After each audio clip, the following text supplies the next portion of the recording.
So I just watched The Kitchen, and I thought it was great, like way better than I thought it would be. But there's definitely like issues that I have with it, and some of it is personal preference, and some of it is just like how they handled touchy subject matter. But like I'll get into that more later. First is spoiler-free stuff. I thought the performances were great, especially like a very uh unusual performance from Melissa McCarthy, I guess I'll say. It was just like she was casted in a role that she doesn't very usually play, which is very nice to see for a change. And all the other performances were pretty good as well. The movie was extremely shocking. Like there were so many moments that just left me like super shocked from like how the plot twisted and turned. Towards the end, there were a couple of shocks and twists and turns that I wasn't satisfied with. And I wished it went in a different direction, but I'll get more into the ending later. Uh, for the most part, it dealt with its themes in a satisfying way, like showing. I think it was showing like the illusion of power in gender roles in the 1970s, where like uh, if you take the power away from someone, you feel like you have that, but in reality, you don't really have power unless it is given to you, and it can just as easily be taken away with a similar action towards you. And even though you feel like you're on top of the world because you've been taking all that power, it can just as easily be slipped away from you without you even noticing. So I think that's what it was like trying to get. I think that's what it was trying to get at, is like that sort of like self realization about these power fantasies and like how much they amount to. It was like very interesting, like themery wise, because like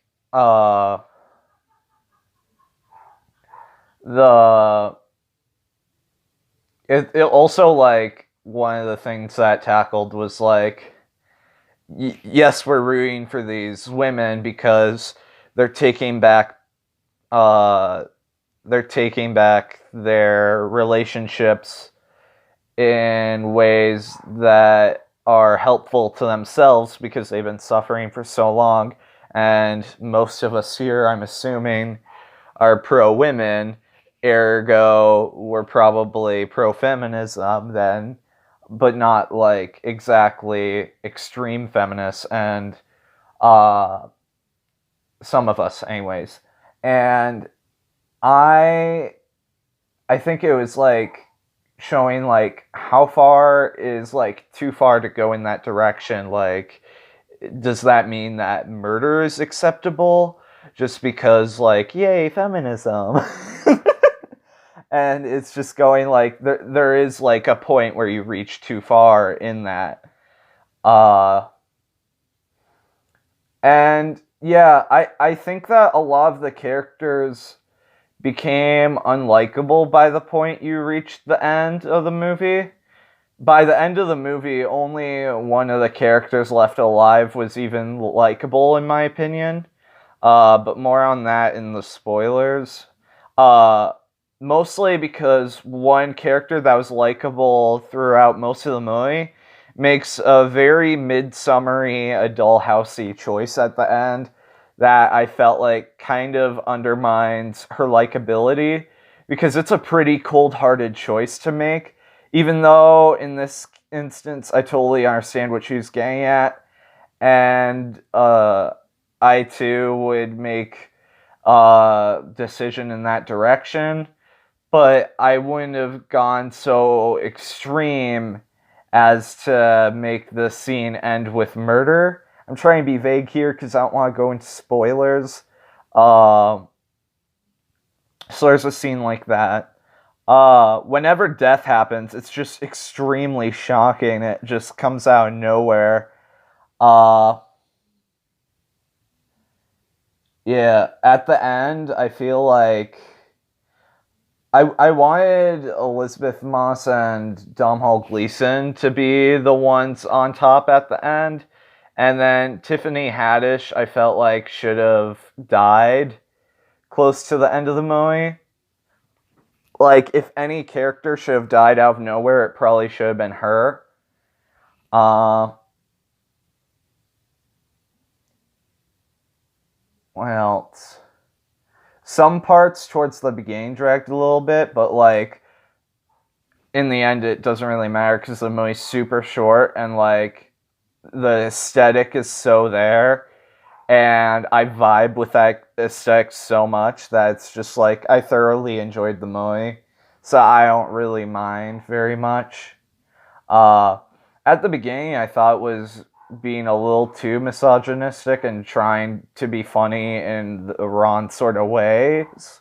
Because it seemed like it was kind of mocking the women while in kind of a misogynistic way. And I was like, I don't know how I feel about that, but whatever. I'm sure that it'll get to the empowering stuff. So, like, that's like, okay, alright. Yeah. So like there's like stuff here and there that I'm like, I don't know if I agree with that. But for the most part, it's just like a really fun movie that was totally underrated from last year. Warner Brothers was just absolutely crushed it like throughout the entire second half of last year.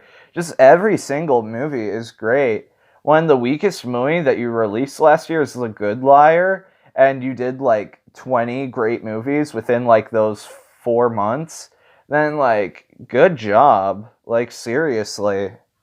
Because that's a wonderful streak. Oh my gosh, it's so great. Uh yeah. I think that's about as much as I can go into without going into spoilers.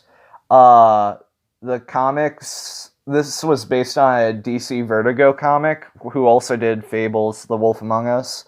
The Wolf Among Us is one of my favorites.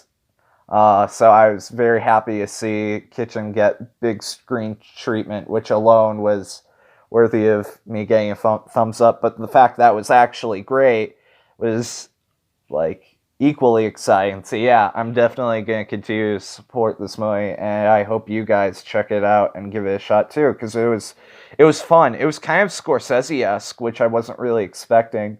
It is what the trailers say it is, but then kind of has that Scorsese-esque feel to it, like another Goodfellas, but set in the 70s. It's fun.